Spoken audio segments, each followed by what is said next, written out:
Hello students, एक बार फिर स्वागत है आप सबका हमारे यूट्यूब चैनल में। और जैसा कि हमने आपसे वादा किया था कि बोर्ड एग्जाम से पहले हम बहुत सारी सीरीज आपके एग्जाम एक्सप्रेस के नाम से आपके लिए बनाएंगे वीडियो, जिसमें वेरी इंपॉर्टेंट क्वेश्चंस की पूरी सीरीज होगी। और अगर ये सीरीज कंटिन्यू आप देखते हैं तो बोर्ड एग्जाम में आपके मार्क्स बहुत अच्छे आने वाले हैं, क्योंकि हम किसी भी पॉइंट ऑफ व्यू से हर प्रीवियस ईयर में पूछे हर टाइप के क्वेश्चन का एक कलेक्शन तैयार कर रहे हैं और उसके बेसिस पे आपको कुछ हम यहाँ पे मटेरियल देने वाले हैं, कुछ क्वेश्चंस देने वाले हैं जिसको पढ़ के आप आसानी से अच्छे नंबर गेन कर सकते हैं। तो सबसे पहले बात कर लेते हैं इस बार के पेपर पैटर्न पे। तो इस बार का पेपर पैटर्न हमारा होने वाला है, उसमें टोटल नंबर ऑफ क्वेश्चंस होंगे 36। टोटल नंबर ऑफ क्वेश्चंस होंगे 36, जो दो पार्ट में डिवाइडेड रहेगा, part A and part B. Part A में क्वेश्चंस कैसे होंगे, 60 क्वेश्चन होंगे पार्ट ए में और दो सेक्शन में डिवाइड होगा पार्ट ए। सेक्शन 1 में होंगे या तो very short answer type question होंगे या मल्टीपल चॉइस क्वेश्चन होंगे 16। क्वेश्चन नंबर 17 और 18 जो हमारा होगा वो केस स्टडी बेस्ड क्वेश्चन होगा। केस स्टडी बेस्ड क्वेश्चन इस बार आपके लिए बिल्कुल नया होने वाला है। तो हर तरह के क्वेश्चन हम यहाँ पे डिस्कस करेंगे।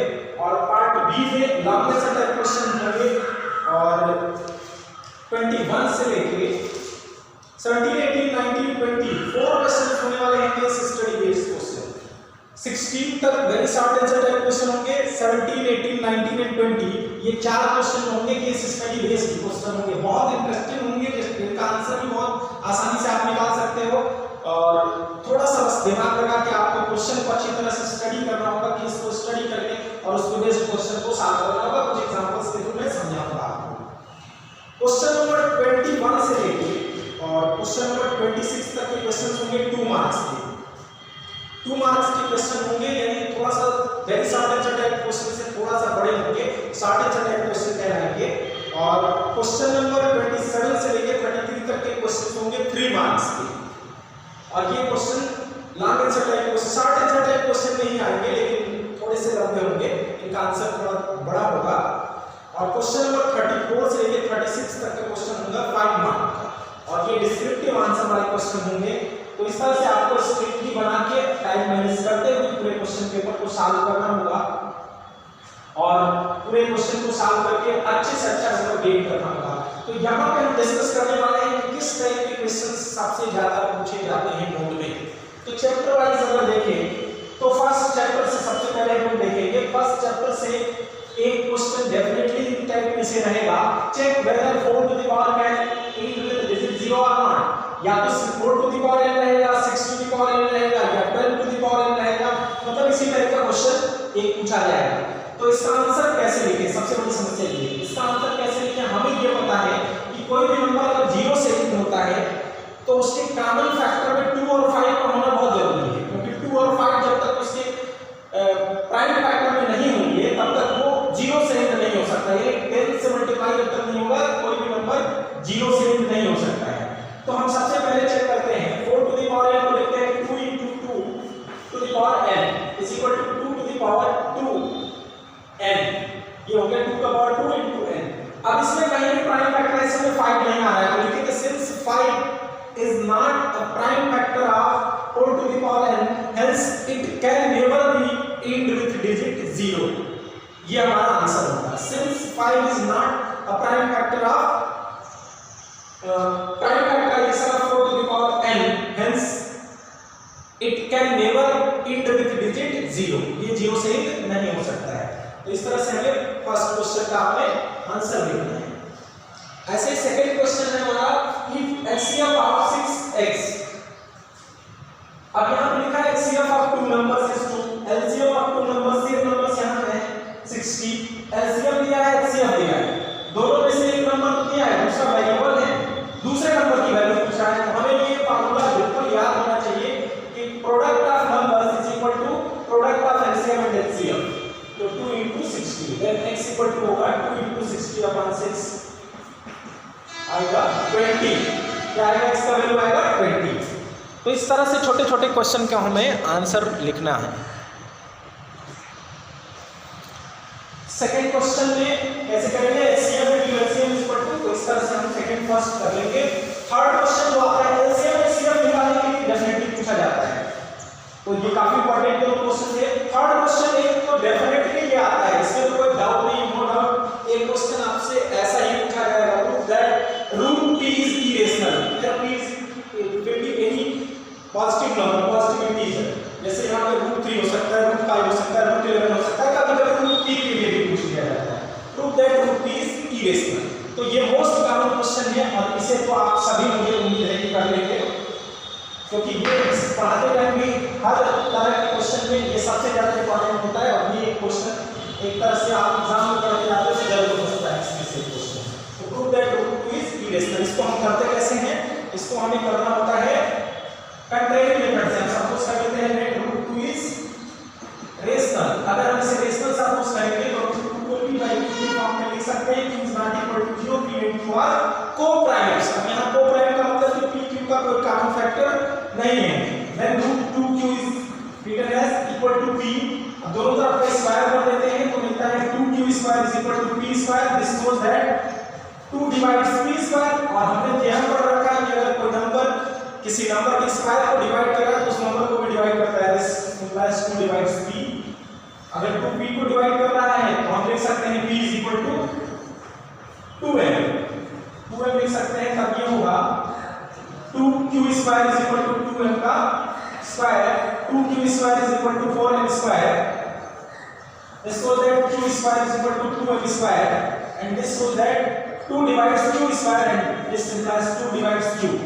2 अगर q को डिवाइड कर रहा है, 2 p को भी डिवाइड कर रहा था, तो यहां से क्या कंक्लूजन निकला, 2 is a common factor of p and q। p और q दोनों का कॉमन फैक्टर है 2। फिट अपोज और सपोजिशन, जो हमारे सपोजिशन का विरोध करता है, व्हिच इज कंट्राडिक्शन। यहां पे कंट्राडिक्शन है, supposition is wrong and root p is irrational, ऐसे लिखना होता है। तो ये एक बहुत ही इंपॉर्टेंट क्वेश्चन है फर्स्ट चैप्टर से। और भी क्वेश्चंस, एक क्वेश्चन ऐसे भी जनरली पूछे जाते हैं, लगभग हर साल किसी न किसी सेट में पूछा जाता है, so that this number is composite. तो इस टाइप के क्वेश्चन में हम देखते हैं 3 into 3 प्लस into 1 plus 1 को कहां कर लेंगे, ये हो गया 7 3 2 6 1 7 7 into 2। अब जब किसी नंबर के फैक्टर्स मोर देन 2 हो जाए, 1 और उस नंबर को छोड़ के दो फैक्टर अलग से मिल रहे हैं प्राइम फैक्टर्स, तो ये क्या होगा, कंपोजिट होगा, हेंस इट इज कंपोजिट। तो इस तरह से इसका आंसर लिख सकते हैं। अब चलते हैं सेकंड फर्स्ट चैप्टर में और भी क्या प्रोबेबिलिटी है। जैसे कोई नंबर है, जैसे यहां मान लो हमने सपोज कर लिया 27/50, इसको हमें कन्वर्ट करना है डेसिमल में। तो यहां पे ये ध्यान रखना कि हमें डिवीजन करके नहीं करना होता है, ट्रिक से करना होता है, जो रूल है उसके अकॉर्डिंग। तो ये होगा 27/2 into 2 2 into 5 into 5, तो 27/2 into 5 to the power 2। अब देखते हैं 5 और 2 के पावर में कितने का डिफरेंस है। 1 का डिफरेंस है, किसका कम है, 2 का। तो 2 के पावर 1 से मल्टीप्लाई डिवाइड कर देते हैं, तो ये हो जाएगा 54/2 into 5 का पावर 2, 54/10 to the power 2। तो 2 डिजिट पे हमें डेसिमल लगाना है, 0.54 इसका आंसर होगा। तो इतने क्वेश्चन अगर आप फर्स्ट चैप्टर से तैयार कर लेते हो तो आपको डेफिनेटली कोई दिक्कत नहीं होने वाली है, जरूर कर लेना है क्या हर तरह के क्वेश्चन। अब आते हैं थर्ड क्वेश्चन नंबर 6 पे। If 1 0 of polynomial is 1 then find the value of a। इस तरह का क्वेश्चन पॉलिनोमियल से जरूर पूछा जाता है, जिसमें a की वैल्यू फाइंड करनी है। कोई एक 0 गिवन रहेगा और दूसरी वैल्यू पूछी जाएगी k की वैल्यू। तो 1 इज अ 0 ऑफ पॉलिनोमियल, ये हमें पता है, तो इसको सेटिस्फाई करना चाहिए, इसको 0 कर देगा। This shows that 3 into 1 cube plus 10 into 1 square minus 9k minus 4 is equal to 0। ये हो गया 3 plus 10 minus 9k minus 4 is equal to 0। 13 minus 4 होगा 9, तो यहाँ 9 minus 9k is equal to 0। then 9 is equal to 9k and k is equal to 1। k की value यहाँ से आएगी 1। तो इस टाइप का एक क्वेश्चन बोर्ड एग्जाम में डेफिनेटली पूछा जाता है, तो इस टाइप का क्वेश्चन जरूर आप पढ़ते जाएंगे सेकंड चैप्टर से। फाइन, अब नेक्स्ट क्वेश्चन है हमारा क्वेश्चन नंबर 7। क्वेश्चन नंबर 7 है find see if the system of equation has infinitely many solution. इस तरह का भी एक क्वेश्चन जरूर आना है एग्जाम में, जिसमें वैल्यू ऑफ के या वैल्यू ऑफ पी या वैल्यू ऑफ सी पूछा जाएगा। कोई एक वेरिएबल गिवन रहेगा, उसकी वैल्यू पूछी जाएगी, तीन में से एक कंडीशन पूछता है। जैसे एज एग्जांपल हमने यहां लिया इनफाइनाइटली मेनी सॉल्यूशन का। तो इनफाइनाइटली मेनी सॉल्यूशन का कंडीशन है a1/a2 is equal to b1/b2 is equal to c1/c2। इस कंडीशन में रखेंगे a1 की वैल्यू कितनी है c, a2 की वैल्यू कितनी है 12, b1 की वैल्यू है 3, b2 की वैल्यू है c और c1 की वैल्यू है 3 - c अपॉन c2 की वैल्यू है -c। इसमें से किसी दो को आपस में इक्वल रख के कर सकते हैं। जैसे इन दोनों को आपस में इक्वल रखेंगे तो c * cc² = 36 देन c = ±6। ऐसे ही यहां से भी कर सकते हैं, निकाल सकते हैं c की वैल्यू जो भी है। तो इस टाइप का एक क्वेश्चन पूछा जाता है।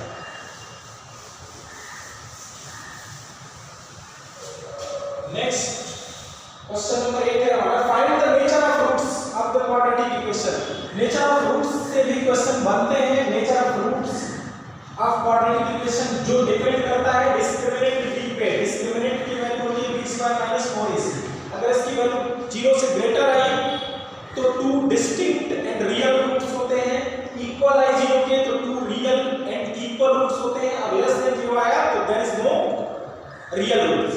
तो हमें क्या करना है, बस कंपेयर कर लेना है b² - 4ac को। यहां से b कितना है 7, तो 7 का स्क्वायर -4, a कितना है √2 इंटू c कितना है 5√2, तो ये हुआ 49 -5 4 5 जा 20 20 into 2 40, तो 9 आया जो कि ग्रेटर देन 0 है। This shows that equation has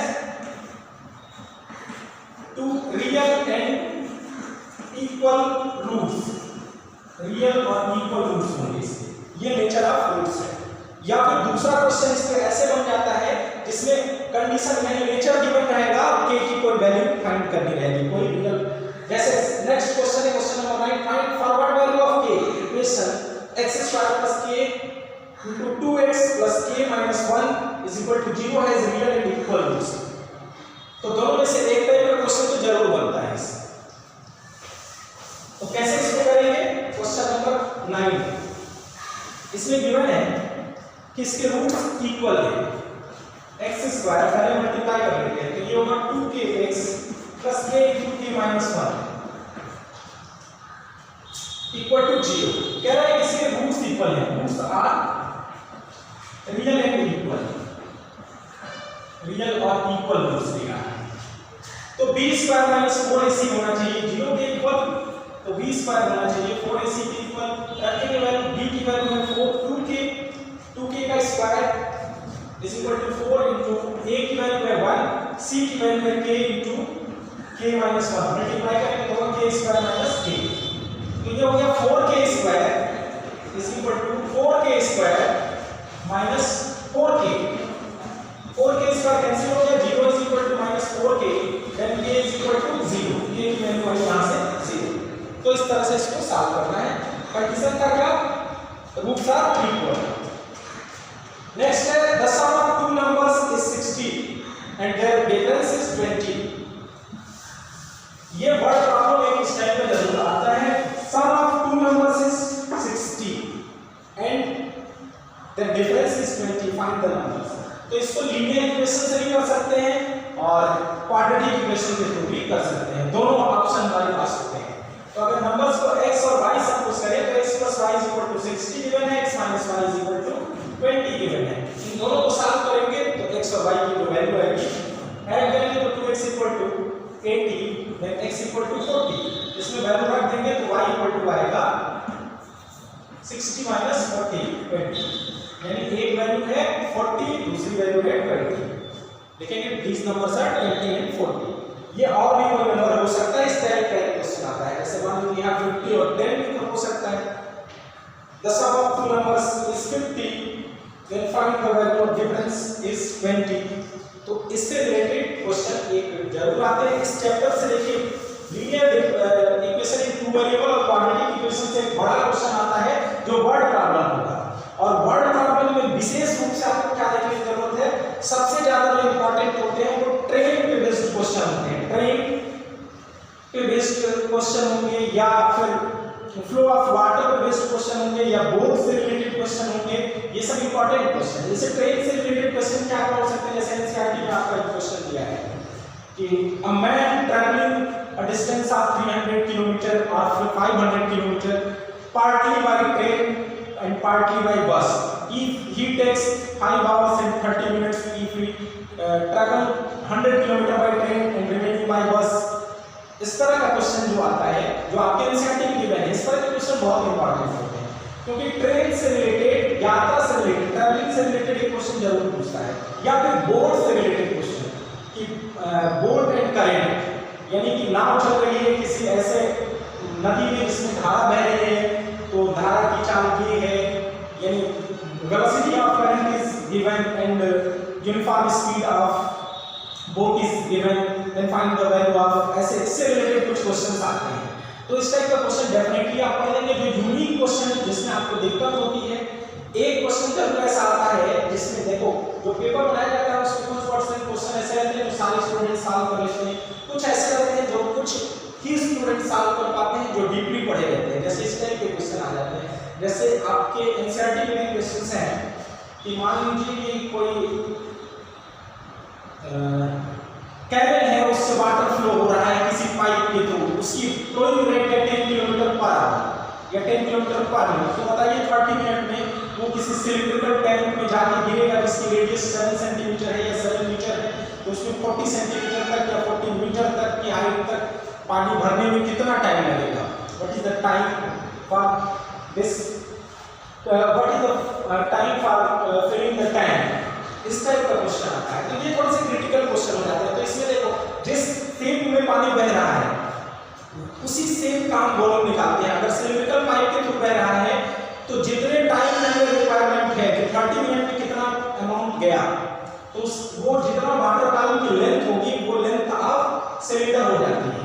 जो इसकी रेडियस होगी पाइप की वही रेडियस होती है, और ये h का काम कर लेते हैं। इस तरह से पाई आर स्क्वायर h को हम रखते हैं, जिसमें भरना है, जिसके थ्रू जा रहा है उसके वॉल्यूम को, जिसको भरना है उसके वॉल्यूम के इक्वल रखते हैं, और जो अननोन वैल्यू होती है उससे आसानी से निकाल लेते हैं। तो इस टाइप के क्वेश्चन पूछे जाने की प्रोबेबिलिटी बहुत ही ज्यादा है। वाटर कैनन से रिलेटेड या फिर ट्रेन बस से रिलेटेड या फिर बोट से और करंट से रिलेटेड, तो इस टाइप के जो भी एनसीईआरटी में आपके क्वेश्चन है वो आप अच्छी तरह से पढ़ लेंगे। क्वेश्चन नंबर 10 हो गया हमारा। क्वेश्चन नंबर 11 है which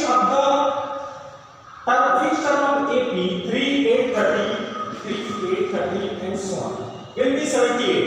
इसका कौन सा टर्म 78 होगा? सपोज करेंगे लेट nth टर्म भी 78, देन रखेंगे a plus n minus 1 into d कितना है 5 का है, a है इसमें 3, d है 8 माइनस 3 इज इक्वल टू 5। अब हम फार्मूला रख रहे हैं a plus n minus 1 into d is equal to a होता है। हमने nth टर्म को 78 को nth टर्म सपोज किया है, यहाँ वैल्यू रखेंगे 3 plus n minus 1 into 5 is equal to 78, then n minus 1 is equal to 78 minus 3 upon 5, n minus 1 is equal to ये होगा 75 अपॉन 5, 15 हुआ, तो n इज इक्वल टू आ गया 16, लिख देंगे hence 16th term of AP is 78। तो इस तरह से आपको आंसर निकालना होगा। एक क्वेश्चन इस तरह का जरूर पूछता है, AP से ठीक ठाक क्वेश्चन पूछे जाते हैं। क्वेश्चन नंबर 12 है for what value of 2p + 1 13 and 5p - 3 are 3 consecutive terms of p। कह रहे हैं p की किस वैल्यू के लिए या k की किस वैल्यू के लिए, k भी हो सकता है p भी हो सकता है, इसमें 2p मतलब अननोन की वैल्यू निकालनी है। ये कॉन्सेक्यूटिव टर्म्स है AP की। अब AP के अगर कॉन्सेक्यूटिव टर्म्स होंगे तो हमें पता है a b c are consecutive terms of AP, then 2b is equal to होता है a + c, तो 2 * 13 मिडिल टर्म 13 है, 2p + 1 + 5p - 3 ये 26 हो गया, ये हो गया हमारा 5 to 7p, और ये 1 - 3 - 2 हुआ इधर आके प्लस, तो p = 28/2 14, सॉरी 14 7 है ना, तो 4 p = 4। इस टाइप का भी क्वेश्चन बोर्ड एग्जाम में पूछा जाता है। तो ये थे आपके कुछ क्वेश्चंस अब देखिए किस तरह के और भी क्वेश्चन पूछे जाते हैं।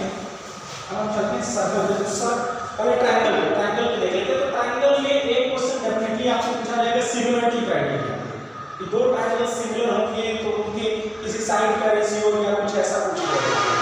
दूसरे क्वेश्चंस ऐसे हो सकते हैं जैसे मान लो कह दे कि दो सर्कल है, सर्कल्स उनके बीच का एंगल है 130, तो इन दोनों रेडियस पर जो टैंजेंट होंगे उनके बीच का एंगल क्या होगा। तो हमें पता है ये दोनों 90 90 होता है जहां पर रेडियस टैंजेंट पे परपेंडिकुलर होता है। तो ये 90 90 हो गया, ये 130 है, तो ये कितना बचा 360 में से माइनस कर लेंगे 90 + 90 -1 + 130, तो 360 - 180 -130, 180 - 130 = 50 आएगा। इसके बीच का एंगल 50 हो गया। या फिर सर्कल से दूसरे क्वेश्चन ऐसे भी पूछे जा सकते हैं। इस टाइप का क्वेश्चन मान लीजिए इस तरह का हो और ये एंगल पूछ लिया गया, ये एंगल मान लीजिए 50 डिग्री है, तो इस एंगल की वैल्यू क्या होगी। ये डायरेक्ट इस एंगल के इक्वल होता है क्योंकि अल्टरनेट सेगमेंट में ये एंगल है, तो ये इसके इक्वल होता है। सिमेट्रिक थ्योरम है, उस थ्योरम के अकॉर्डिंग हम उसको डायरेक्ट निकाल सकते हैं। और भी कई तरह के क्वेश्चन इससे बनते हैं, तो उनको भी देख लिया जाए। अब देखिए कुछ क्वेश्चंस ऐसे भी हो सकते हैं जैसे 30 नंबर का question if a = b sin α b = b cos α। Trigonometry हमारे क्लास 10 का एक बहुत इंपॉर्टेंट चैप्टर है और इससे ढेर सारे क्वेश्चंस आते हैं बोर्ड एग्जाम में। a = b sin α b = b cos α, then find the value of a square plus b square। तो यहां पे सिंपल है, बहुत उलझना नहीं है आपको। a और b की जो भी वैल्यू गिवन है सीधा सीधा रख देते हैं। तो ये आएगा p square cos square α plus b की वैल्यू आएगी p square sin square α = p square common करोगे cos square α plus sin square α। इस टाइप के क्वेश्चन आ रहे हैं, इसका मतलब इसमें कहीं ना कहीं ट्रिग्नोमेट्रिक आइडेंटिटी का यूज जरूर होना है। तो यहां पे ट्रिग्नोमेट्रिक आइडेंटिटी का हम यूज करेंगे। p स्क्वायर इसकी वैल्यू होती है 1, तो इसकी वैल्यू आ जाएगी p स्क्वायर। इस तरह से हम इस टाइप के क्वेश्चन को सॉल्व करेंगे। और भी क्वेश्चन हो सकते हैं जैसे मान लीजिए एक क्वेश्चन ऐसे भी हो सकता है 13 sin θ = 5, then find the value of 1 + cos square θ upon 1 - cos square θ। तो हम पहले sin θ की वैल्यू निकालेंगे। sin θ आएगा 5/13, 13 sin θ = 5 है, तो sin θ 5/13 होगा। 5/13 हो गया, तो यहाँ परपेंडिकुलर अपॉन बेस हाइपोटेनस से कंपेयर करेंगे तो परपेंडिकुलर हो गया 5 के, हाइपोटेनस 13 के, तो बेस हमारा जो आएगा वो आएगा 12 के। 13 में से 13 स्क्वायर में से 5 स्क्वायर को सब्ट्रैक्ट करेंगे। तो अब जब हमें परपेंडिकुलर हाइट और बेस तीनों गिवन है तो हम कोई भी वैल्यू निकाल सकते हैं। cos θ होता है बेस अपॉन हाइपोटेनस 12/13 होगा। तो यहाँ पे 1 + 12/13 का स्क्वायर अपॉन 1 - 12/13 का स्क्वायर ऐसे कर लेंगे। तो 169 + 144 यहाँ पे होगा। इसको सॉल्व कर लेंगे, कैलकुलेट कर लेंगे तो वैल्यू आ जाएगी। इस तरह से और भी वैल्यूज पूछी जा सकती है जैसे 12 tan θ = 5, then find the value of 1 + sec square θ upon 1 - sec square θ। इस टाइप के भी क्वेश्चन ढेर सारे बन सकते हैं। बस आपका कांसेप्ट क्लियर होना चाहिए, कोई भी क्वेश्चन आप कर सकते हो। ये आपका एनसीईआरटी का क्वेश्चन है cos a + sin a + 1 upon cos a + sin a - 1 = cosec a + cot a। इस टाइप का भी क्वेश्चन आ सकता है। आइडेंटिटी में प्रूफ करने की जरूरत आता है क्या है। दूसरा ये भी आ सकता है 1 + tan θ का होल स्क्वायर प्लस 1 + cot θ का होल स्क्वायर ऐसे करके एक ऐसे बस = 7 tan square θ plus cos square θ इस टाइप का क्वेश्चन है 1 + sec θ प्लस 1 + cos θ। तो जितने भी ट्रिग्नोमेट्रिक आइडेंटिटीज हैं वो सब के सब इंपॉर्टेंट है। तो ट्रिग्नोमेट्री तो मैं आपको सजेस्ट करूंगा कि पूरा का पूरा एक्सरसाइज इट कम एटलीस्ट कम से कम आपको एनसीईआरटी का पूरा एक्सरसाइज सॉल्व कर लीजिए, पूरे में कमा लीजिए। अब आते हैं क्वेश्चन नंबर 16 पे।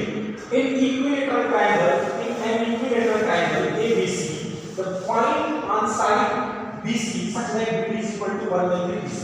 इक्विलेटरल ट्रायंगल है, तीनों साइड्स इक्वल है, तीनों की साइड लेंथ हम सपोज कर लेते हैं a। अब कह रहा है कि इस BC की एक साइड B इस तरह से है, इस BD की लेंथ इस पूरे में BC के 1/3 है, BC के 1/3 है, मींस ये a/3 है, तो इधर 2a/3 होगा। अगर इधर 1/3 है तो इधर 2/3 होगा।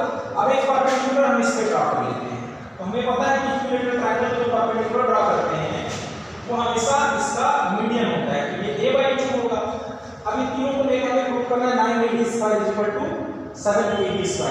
ad² अगर निकालना चाहे इसमें से, ये परपेंडिकुलर है, ये हाइपोटेनस पर ad² होगा a² + b²। ad² की वैल्यू पहले ही निकाल देंगे। ad की वैल्यू कितनी होगी? a की वैल्यू होगी a/a² + a/3, a² + a²/4, a² - a²/4 = 20 होगा अंडर, यानी ये होगा √3/2a, इसकी √3/2a। तो अब यहाँ पे वैल्यू पुट कर देंगे ad² की, और फिर इसमें से निकाल लेंगे। ad की वैल्यू होगी a/2 - a/3, ad की वैल्यू रख देते हैं √3/2 का a² a की वैल्यू कितनी है? a की वैल्यू है a/2 और इधर b की वैल्यू रखेंगे a/2 - a/3 और इसको सॉल्व करेंगे तो इधर आएगा 9a² 9 × √3/2 का होल स्क्वायर, और उधर आएगा। ये एनसीईआरटी का ही आपका क्वेश्चन है, इसको अच्छे से देख लीजिएगा, इस टाइप के क्वेश्चन आते हैं बोर्ड एग्जाम में। और भी थ्योरम में पाइथागोरस थ्योरम और थेल्स थ्योरम को बहुत अच्छे से देख लीजिएगा। पाइथागोरस थ्योरम ऐसे stated to the Pythagoras theorem और stated to the Thales theorem, इनके दोनों भी बहुत इंपॉर्टेंट क्वेश्चंस हैं। अब आते हैं सर्कल पे। सर्कल में एरिया रिलेटेड टू सर्कल, इसमें क्वेश्चंस डिफरेंट टाइप के आएंगे, कभी सेगमेंट की एरिया पूछी जाएगी, कभी सेक्टर की एरिया पूछी जाएगी। तो ये आपका कांसेप्ट बहुत अच्छा होना चाहिए। इसमें जैसे मान लो एक क्वेश्चन हमने एग्जांपल के तौर पे रखा है, इसमें 7 रीजन की एरिया निकालनी है। अगर ये गिवन हो कि ये 7 सेंटीमीटर है इसकी रेडियस, तो 7 सेंटीमीटर है, तो हम क्या करेंगे, ये दो सिमिलर दिख रहे हैं हमें सेगमेंट, किसी एक सेगमेंट की एरिया निकालेंगे और उसका डबल कर देंगे, बस इस सर्कल का डायमीटर हो जाएगा 7, इसका डायमीटर हो जाएगा 7, इसकी एरिया निकाल के ऐड कर देंगे, दोनों सेगमेंट की एरिया प्लस इस सर्कल की एरिया। तो इस टाइप के क्वेश्चंस देखे जाएंगे। Find the area set region. अब जैसे कुछ क्वेश्चंस ऐसे भी बन सकते हैं, इस टाइप का एक फिगर। लॉजिकल क्वेश्चन जो भी आते हैं लॉजिकल क्वेश्चन होते हैं, ध्यान रखिएगा, बहुत सिंपल वे में नहीं साबित होगा। अगर यहाँ पे ये 90 डिग्री गिवन है और कह दिया जाए कि ये आपका 23 है या 24 है, कुछ भी, तो रेडियस फाइंड कीजिए। तो रेडियस हम जानते हैं कि अगर 23 है तो ये भी 23 होगा, और टोटल लेंथ हमें पता होनी चाहिए कि टोटल लेंथ कितनी है। अगर ये 23 है तो इधर कितना होना चाहिए, इससे रिलेटेड कुछ दिया रहेगा, जैसे x अगर मान लो ये है तो ये भी x होगा, तो ये स्क्वायर हो जाएगा, ये x है तो ये भी x होगा।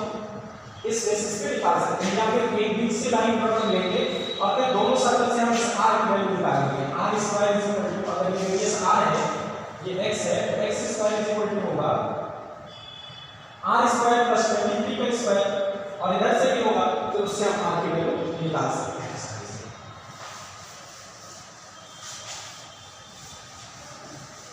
कोऑर्डिनेट ज्योमेट्री से भी क्वेश्चन पूछे जाते हैं। Find the point on x axis और find the point on y axis which is equidistant from the given point. तो जब भी कुछ ऐसा क्वेश्चन पूछा जाए तो आपका कांसेप्ट बिल्कुल अच्छा होना चाहिए, अच्छी तरह से क्लियर होना चाहिए कि x एक्सिस पे कोई भी पॉइंट लेना है तो वहां पे a 0 टाइप का ही होगा, क्योंकि x के लिए y कोऑर्डिनेट 0 होता है, y एक्सिस पे लेना है तो x कोऑर्डिनेट 0 होगा, तो 0 भी टाइप का होगा। ऐसे क्वेश्चन पूछेगा find the point on y axis which is equidistant from 2 points 25 and 39, मान लीजिए ऐसा पूछ रहे हैं, तो हम क्या करेंगे, इस पॉइंट से इस दोनों पॉइंट की डिस्टेंस को इक्वल रखेंगे, p² = pd² और सॉल्व करेंगे तो इसमें सिर्फ a की वैल्यू बताएगा b और उस b की वैल्यू निकाल लेंगे। जब b की वैल्यू निकल जाएगी तो वही छोड़ना नहीं है, अब उसमें क्या करेंगे, उस b की वैल्यू को यहां पे रखेंगे, ठीक है, hence that point on y axis भी सपोज करो कि √3 आ गया, 0√3। अब हम लोग कुछ डिस्कस करेंगे, मान लीजिए केस स्टडी इस क्वेश्चन, केस स्टडी इस क्वेश्चन के लिए एज एग्जांपल एक क्वेश्चन हम लेते हैं। जैसे मान लीजिए कि किसी क्लास के 4 स्टूडेंट को कोई ग्राफ बनाना है, कि आपको ग्राफ बनाना है ax² + bx + c = 0, या bx = ax² + bx + c। अब उसमें से फर्स्ट स्टूडेंट ने ग्राफ बनाया इस टाइप का, सेकंड ने ग्राफ बनाया इस टाइप का, थर्ड ने बनाया इस टाइप का।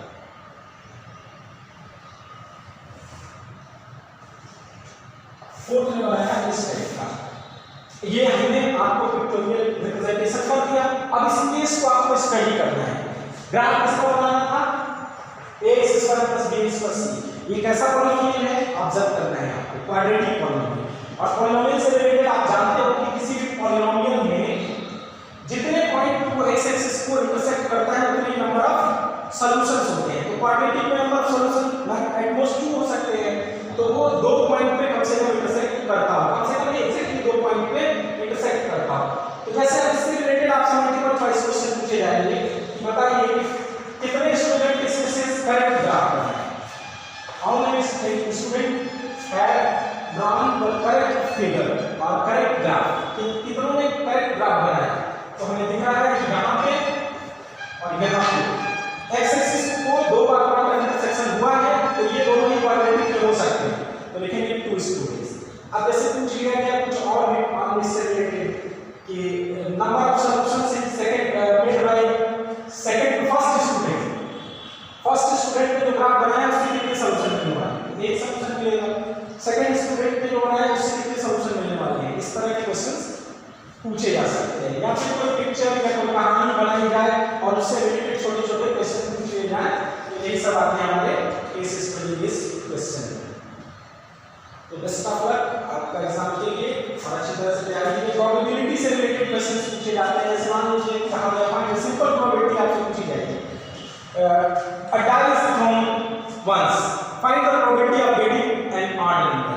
एक डाई को थ्रो कर रहे हैं एक बार, तो 8 नंबर मिलने की प्रोबेबिलिटी क्या है? तो सबसे पहले सिंपल स्पेस लिखेंगे 1 2 3 4 5 6। अब बताओ इसमें से 8 कितने हैं? तो 8 है 1 3 5, हमारे फेवरेबल है 3 1 2 1 3 5, 3 नंबर हमारे फेवरेबल है और टोटल नंबर से 6, तो प्रोबेबिलिटी हो जाएगी 1। जैसे इसी पूछ दिया find the probability of getting a prime number. तो प्राइम नंबर इसमें कितने हैं? 2 3 5, 3 नंबर है प्राइम, तो भी प्रोबेबिलिटी क्या होगी? 3/6 मान लो। मीन मोड मीडियन से देखिए डेफिनेटली एक क्वेश्चन पूछा जाता है मीन मोड मीडियन से, यानी स्टैटिस्टिक्स से। उसमें वेरिएबिलिटी टाइप का क्वेश्चन जरूर पूछा जाएगा। टेबल गिवन रहेगा, टेबल गिवन होगा और आपको मीडियन में हम लोग बता दिया है, जैसे a to b 2 to 10 10 to 8 इस तरह से। और 2 वैल्यू मिसिंग रहेंगे, एक x और एक y, बाकी सब वैल्यूज गिवन रहेंगे। मीन या मीडियन जिससे रिलेटेड पूछा गया है, जैसे मीडियन से रिलेटेड है तो मीडियन गिवन रहेगा, median is equal to this one. Then find the value of x and y। तो इस टाइप का एक क्वेश्चन आने का चांस बहुत ज्यादा रहता है जिसमें मिसिंग वैल्यू। तो एक क्वेश्चन इससे डेफिनेटली है। बाकी मीन निकालने के लिए आपसे पूछा जा सकता है स्टेप वेरिएशन, जो मेथड आपके इस बार सिलेबस में है। तो अब आगे की तैयारी आप अच्छे से करेंगे और भी सीरीज हम बनाते रहेंगे इस तरह से। आप हमारे चैनल पर बने रहिए। थैंक्स।